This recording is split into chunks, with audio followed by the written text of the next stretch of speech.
This is Steve Leone, live on the floor at SPI Dallas. There's a major development in the solar industry today as SolarWorld filed a trade complaint alleging unfair trading practices from Chinese panel makers. So we went out and we're talking to people on the floor to see what they think.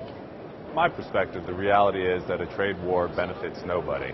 The solar industry has been globalized for quite some time, and the fact is countries around the world offer incentives in order to attract and build manufacturing sectors. Germany has long offered 50% unsecured loans. Malaysia will give you a 10-year tax holiday if you cite a manufacturing plant there. In fact, this is exactly what we often ask the U.S. government to do.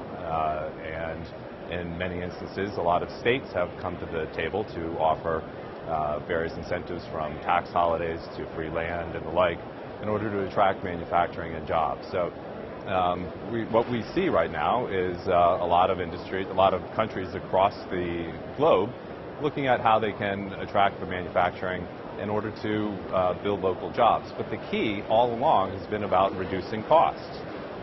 China has identified solar as a strategic industry of national importance, and the result is they've brought down costs tremendously, and that is to the benefit of the sector globally. This results in much lower costs in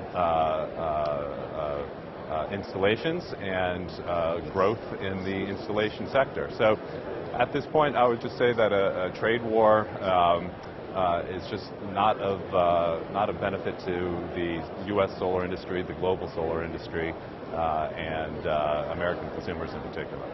Well, in regards to the pending lawsuit, I can tell you that the Chinese suppliers certainly have gained a tremendous market share globally. They've gone from basically 3% market share in 1997 to currently about 54%. And most of that market share growth has been just in the last 3 to 4 years.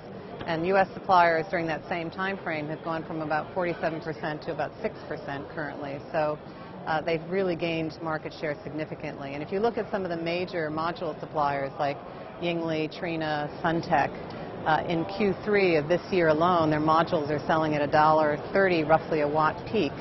And we're hearing prices even lower currently today, which will make it very hard for U.S. players and others to compete in the marketplace. I've heard about the lawsuit, and my opinion on the lawsuit is really calibrated based on what we in the United States need to do for jobs.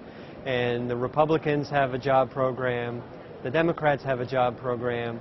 I think we should have a solar jobs program, and that solar jobs program is about putting people to work in the United States installing and manufacturing solar panels.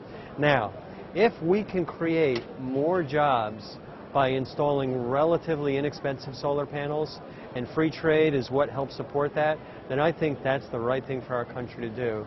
And you know what? We can put a hell of a lot more people to work on rooftops, we can save a hell of a lot more energy, and we can improve the environment significantly better by getting rooftop solar out there.